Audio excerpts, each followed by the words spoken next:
है India news के political editor Manish Awasthi ने।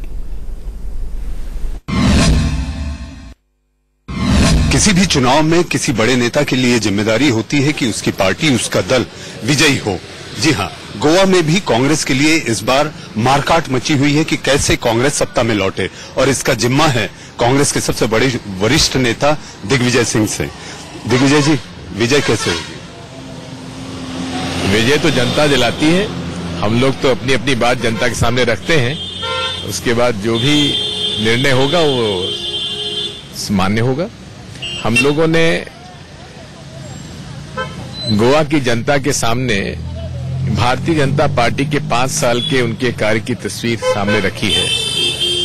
मीटिंग्स के माध्यम से, सोशल मीडिया के माध्यम से, जनसंपर्क के माध्यम से, घर घर संपर्क करने के माध्यम से, और लोगों ने में इस बात का विश्वास जगा है कि हमसे गलती हुई 2012 में जो हमने कांग्रेस को हराया, क्योंकि वो सारे काम जो कांग्रेस ने गरीबों के हित में चालू किए थे वो बंद कर दिए गए।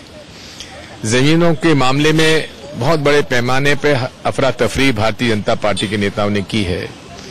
जो टेनेंट्स थे, लैंड टेनेंसी एक्ट यहाँ पे जो लागू था उसको समाप्त कर दिया गया और तहसील से हटाकर उसे अदालतों तक पहुंचा दिया गया। उससे बहुत बड़ा नुकसान गरीबों को हुआ है जो टेनेंट्स बने थे। ऐसे अनेक निर्णय, कैसीनो का मामला है, लैंड रीजनल प्लान के वायलेशन का मामला है, कोकोनट ट्री को घास डिक्लेयर करने वाला मामला है।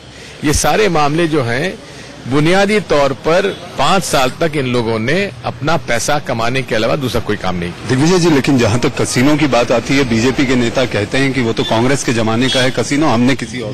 जी हाँ, लेकिन उन्होंने कहा था कसीनो हम समाप्त कर देंगे, वादा किया था 2012 में, लेकिन उन्होंने कम से कम 5 से 6 लाइसेंस और दे दिए और बड़े पैमाने पर इसमें उन्होंने इसका फैलाव किया है।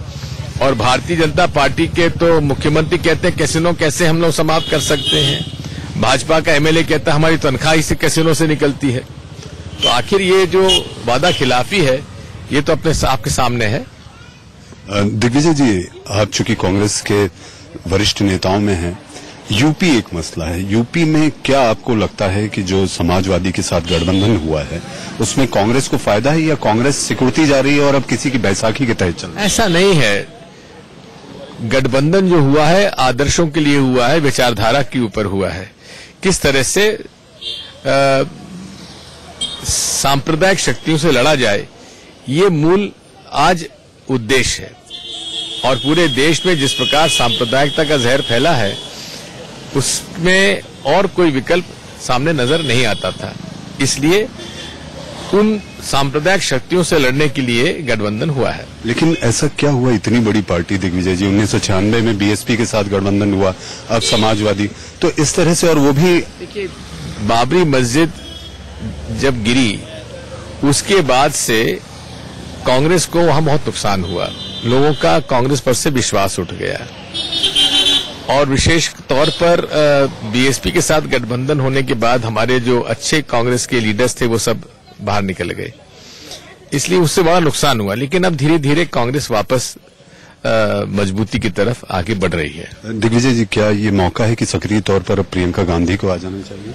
ये तो उन पर निर्भर करता है। हम लोग तो कांग्रेस के सारे कार्यकर्ता चाहते हैं कि प्रियंका जी सक्रिय राजनीति में। एक आखिरी सवाल, आपके लिए यहाँ पर सबसे बड़ा पार्टी नंबर 1 कौन है जिससे आपका मुकाबला है? आप भी यहाँ पर आ चुका है। आप तो केवल देखिए, नितिन गडकरी जी ने बिल्कुल ठीक कहा है, आम आदमी पार्टी चुनाव लड़ रही है केवल कांग्रेस को हराने के लिए। आप नितिन गडकरी की तारीफ कर रहे हैं? मैं नितिन गडकरी की इस बात के लिए तारीफ कर रहा हूं क्योंकि उन्होंने पहली बार मेरी बात को उन्होंने ताकीद की है। सबसे पहला व्यक्ति मैं था जिसने कहा था आम आदमी पार्टी जो है केवल कांग्रेस को हराने के लिए खड़ी होती है, जीतने के लिए खड़ी नहीं होती है।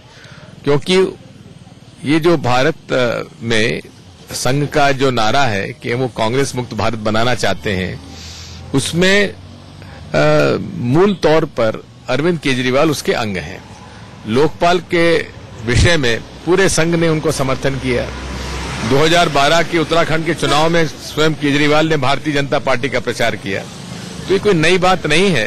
तो इसलिए नितिन गडकरी जी ने ठीक कहा है, आपको दिया गया वोट भाजपा को दिया वोट माना जाएगा। यानी साफ तौर पे यहाँ लड़ाई आपकी सीधे तौर पर बीजेपी से और किसी से नहीं?